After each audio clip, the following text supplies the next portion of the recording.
Today, we're going to give you guys a pond update and explain why we're getting ready to drain our half-acre pond.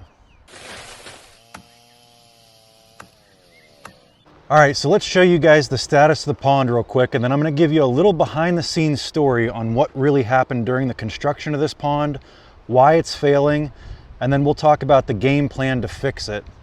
First things first, the water level, obviously way down. We just went like 25 days with no rain, and the water level is down like 3 to 4 feet again like it was last summer. Still hasn't gotten any higher than just above where the standpipe comes up out of the dam. And that's usually around February, March when we get that spring thaw that it gets up to that level. And we had a siphon running from a stream nearby to add water to the pond.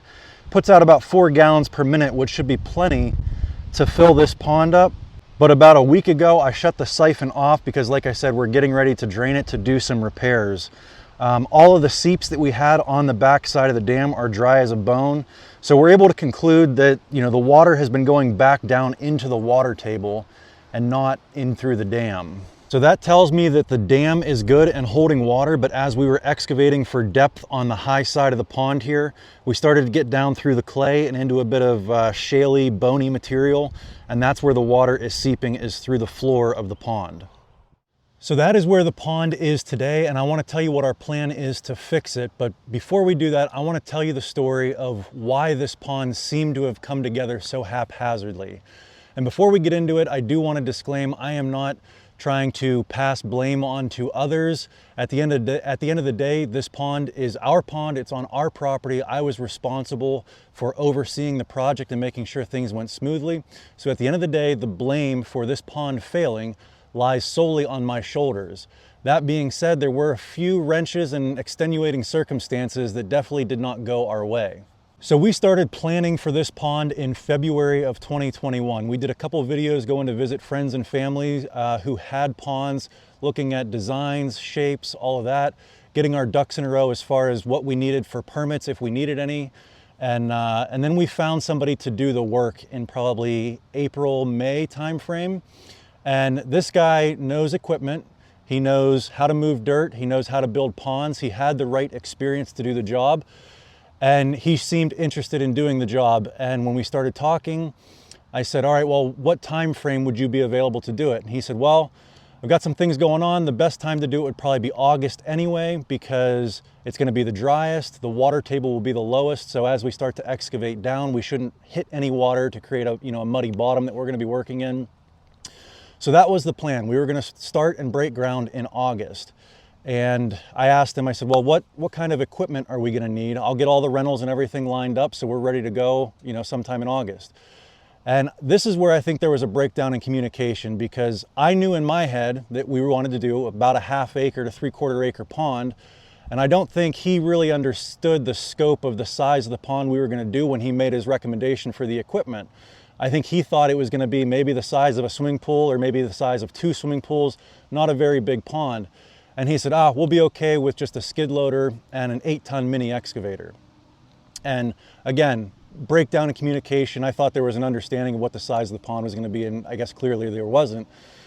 So long story short, July rolls around and I've been in communication with this guy throughout the time. Hey, are we still good for August, all that? Yeah. And then, extenuating circumstances came up, family matters, job things, and he was no longer able to come and do the pond. So we're 3 weeks out now from 2 equipment rentals coming. I've already scheduled a week off of work. So this pond is happening with or without him. And so now, me being an accountant, I've got to figure out how to dig a half-acre pond. It's not in my wheelhouse at all. So I started looking for other operators that I know. I've got a really good buddy who he used to dig pipeline all over the country before. Now he works for a natural gas company. And I said, hey, would you mind giving me a hand digging this pond? And so we started talking about the plans, and he said, well, first things first, because he'd actually been here, seeing the outline of where we were going to put the pond. He said, skid steer and an 8-ton mini excavator is not going to do the job. You need bigger equipment. You need at least a 30-ton excavator, and you need a bulldozer. And with only 2 or 3 weeks notice, I was able to swap out the 8-ton mini for a Cat 312. So as you guys saw 2 years ago when we were posting these videos, we did get a Cat 312 here. but on such short notice, we were not able to get a bulldozer here. So we had to stick with the plan of the skid steer. So I think he showed up on Friday about 2 o'clock, and we just started hogging dirt, started getting after it. And one stumbling block that we ran into was we had a lot more topsoil than we thought we were gonna have. I thought there'd be 6 to 12 inches worth of topsoil, and there was some spots where it was 16 to 24 inches thick worth of topsoil. So we had a lot of topsoil to get out of here. And for those of you guys who commented on those videos and said you need a dozer, I absolutely, once we got started, I realized we needed a dozer, but again, it was too late to get one here at that time. We did eventually end up getting one here, but we ended up stripping all of that topsoil with a Cat 312 and a Bobcat T66 skid loader.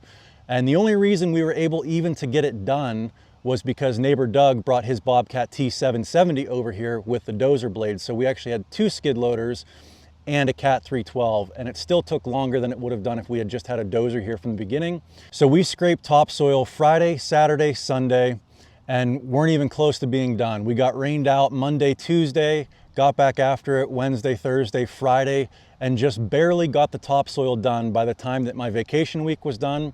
The Cat 312 and the skid loader had to go back to the rental yard. So now I have a mountain of topsoil sitting there, and we are nowhere close to being done with this pond. We haven't even started to excavate the actual dirt or starting to build the dam. And I had a family friend stop over who had a pond dug in his backyard. Mr. Baker, if you're watching, thank you for the advice. He stopped by and saw that we had this big pile of topsoil that was going to be in our way when we actually were able to start construction on the pond and the dam. And he said, you know, you can sell that topsoil. So he made a few phone calls, got me hooked up with the right person, somebody who was interested in buying the topsoil. We sold 100 triaxle loads of topsoil out of here, and the guy offered me $10,000 for the topsoil. And I'm thinking, all right, I've got maybe $3,000 tied up in that week of rentals and stripping the topsoil. So now I've got a little bit of a cushion to play with to do another week's worth of rentals and maybe even still have some money left over, at the very least break even. So the guy who's buying the topsoil, he hires an excavator operator to come out here. He has a John Deere 210, which is an even larger excavator. It's a 40,000 pound machine.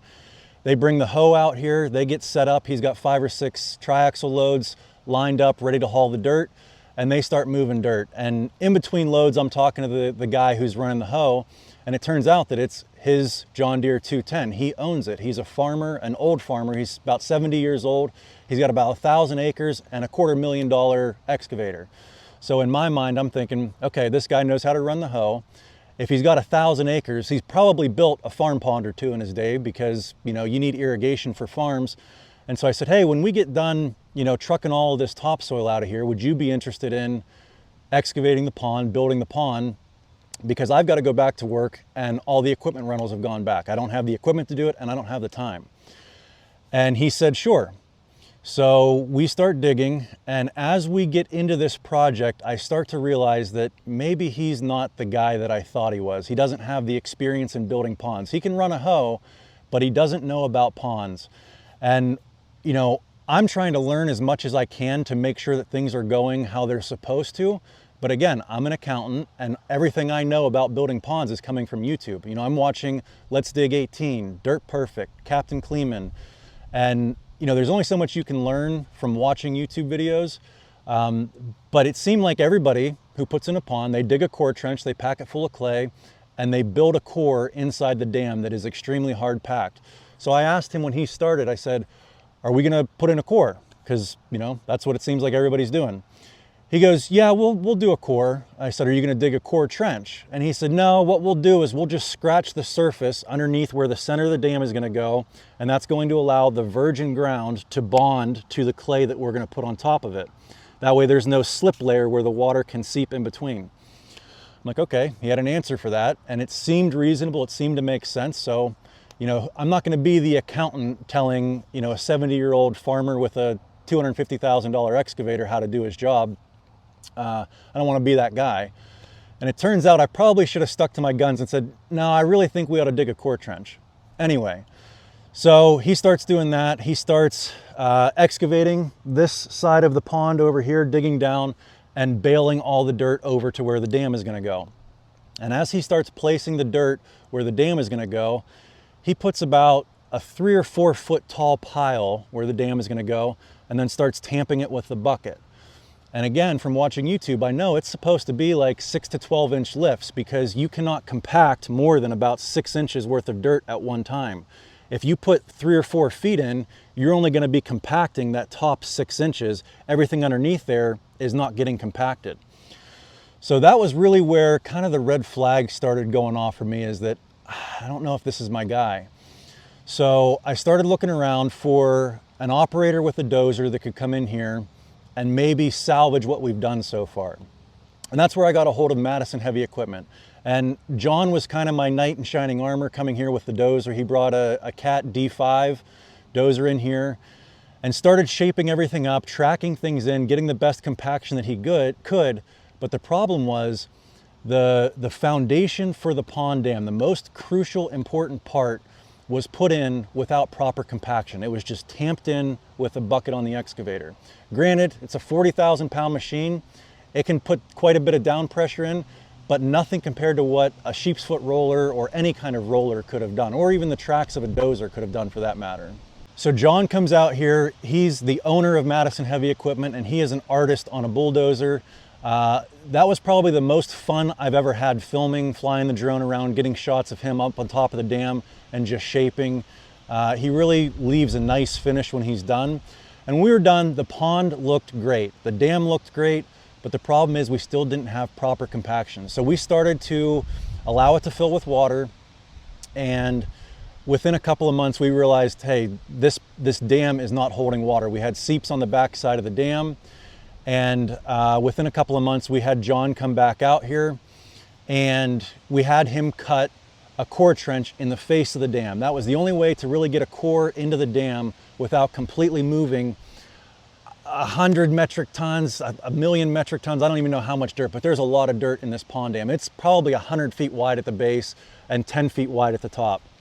So they came in here and they cut a core trench in the face of the dam, repacked it full with clay, tracked it in with a dozer, rolled it in with I think a 15 or 20,000 pound roller, and then we started to fill it again over the winter. At that point, dirt moving season was over and done with, and so we just let it fill up for the winter.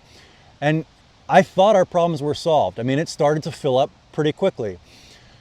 And it wasn't until we had probably 6, 7, 8 feet in the bottom that it started to go the other way last spring and summer. It got up to a high point where it was probably about 7 or 8 feet deep.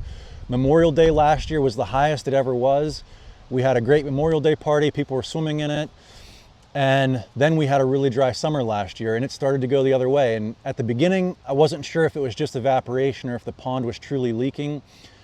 And then it really started to go down, kind of like it is right now. It was down like 3 or 4 feet. And I know even during the driest times, most ponds only lose maybe a foot or two most in a really dry summer to evaporation. So I knew we were losing some more than just what evaporation would allow. So then we tried that Damn It product by Shellax, and I'm torn on that. I feel like it worked some, but it obviously didn't fix our problem. And that product is designed if you have proper compaction, but you just don't have the right material, if your clay is a little bit too sandy or if you've got a little bit too much rock in there, it can plug small seeps.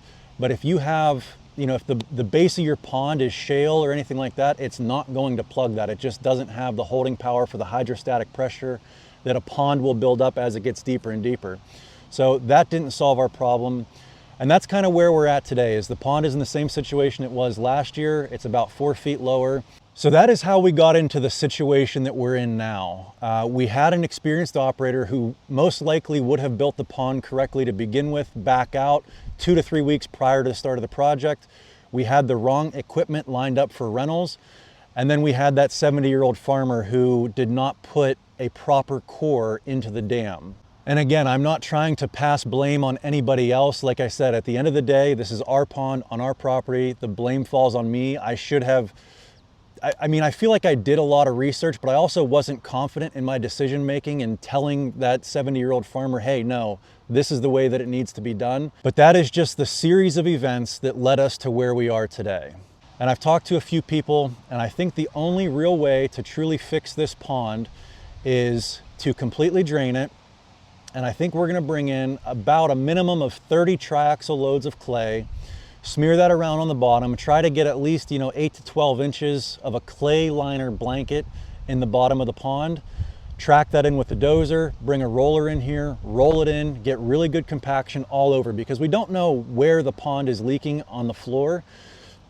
So we have to treat the entire floor as though everything is leaking. So that is the plan. I am really happy that we've shared our pond building experience, so hopefully it'll help others on what not to do.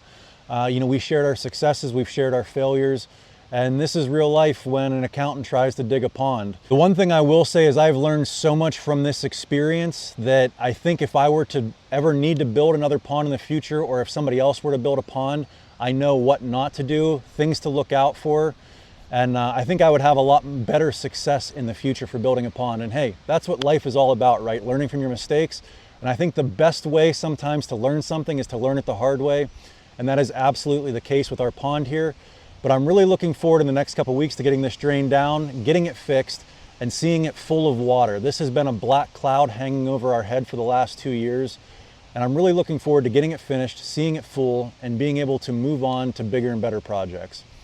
Anyway, if you guys enjoyed this one and you're looking forward to seeing the pond fixed, completed, and full, hit that subscribe button, give us a big thumbs up, and we'll catch you on the next one. Thanks for watching.